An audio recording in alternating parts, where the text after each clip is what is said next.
जब लाल किले पर दंगा हुआ तो कहा गया कि सरकार ने कोई इंतज़ाम क्यों नहीं किया, ट्रैक्टर वहाँ तक पहुँच कैसे गए, लोग वहाँ तक कैसे पहुँच गए।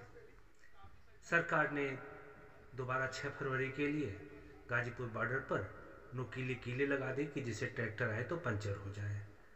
अब कहा जा रहा है कि कीले क्यों लगा दी।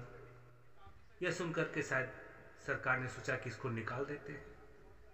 अब कहा जा रहा है कि सरकार निकाल क्यों रही है कीले, सरकार ने लगाया क्यों दिया आरोप, सरकार निकाल क्यों रही है। हालत वही है कि चित में जीता पर तुम हारे, ऐसी नीतियां हैं।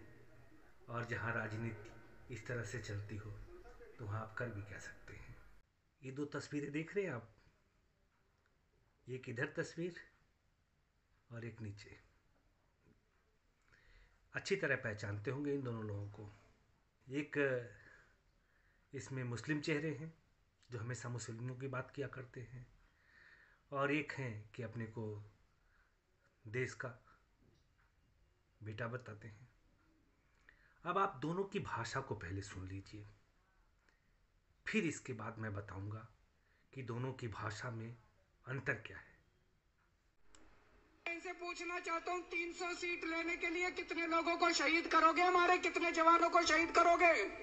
कितनी लाश और चाहिए तुम लोगों को? हमारे कितने जवानों के घर बर्बाद करोगे? कितने परिवार बर्बाद करोगे? कितने माँ के बच्चे छीनोगे? कितनी औरतों को बेवा करोगे तुमको 300 सीट लाने के लिए?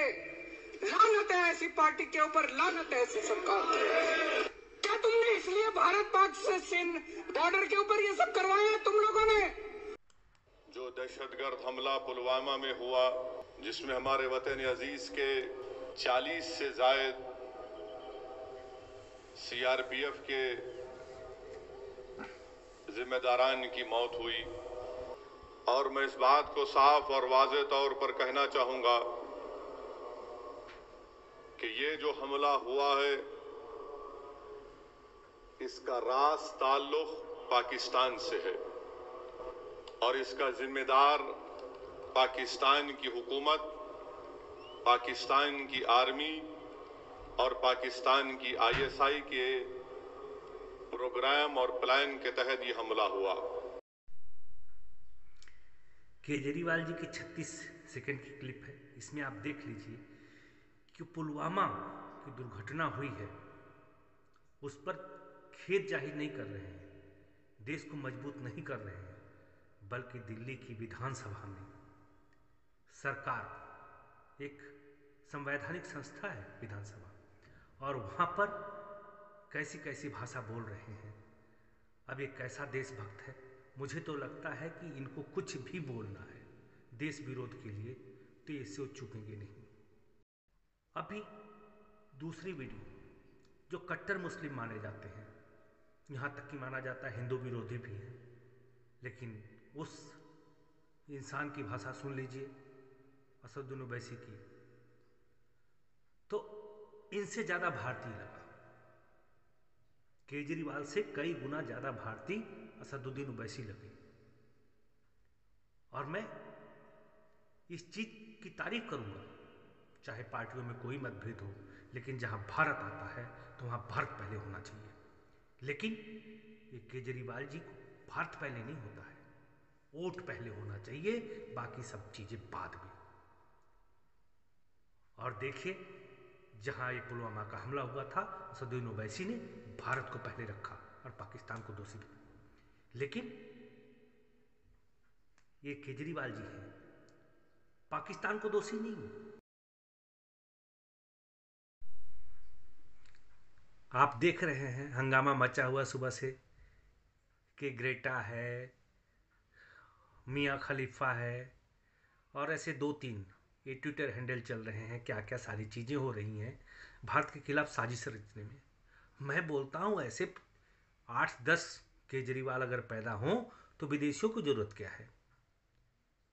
विदेशियों को ज़रूरत नहीं हाथ डालने की, ऐसे केजरीवाल जैसे ही काफ़ी हैं बर्बाद करने के लिए देश को। मैं तो कहता हूँ कि राजनीतिक वोट लेने की राजनीति कुछ भी हो, लेकिन जहाँ देश की बात होती है तो देश की बात कीजिए। किसी को शर्म नहीं आई, किसी ने नहीं कहा कि हम अपने मामले खुद निपट लेंगे, विदेशियों तुम दूर रहो हमारे मामले से। ये होती है देश की मर्यादा, अपना स्वाभिमान। लेकिन किसी ने नहीं कहा। तारीफ कर रहे हैं कि देखो अब विदेशी भी आ गए हमारे साथ, विदेशियों के सहयोग से चलोगे। पहले मोदी सरकार को गिराने के लिए पाकिस्तान की सहायता ली जा रही थी, एक बैठे हैं कश्मीर में, वो चाइना से सहायता मांग रहे हैं। अरे तुम लोग देश का होकर के देश के नहीं हो रहे हो,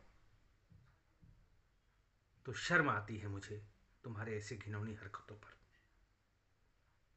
सुधर जाइए, अभी बहुत कुछ नहीं बिगड़ा है, लेकिन ऐसी हरकतें रही तो देश को बर्बाद मत करो अपनी राजनीति के लिए। राजनीति के सौदागरों, कुर्सी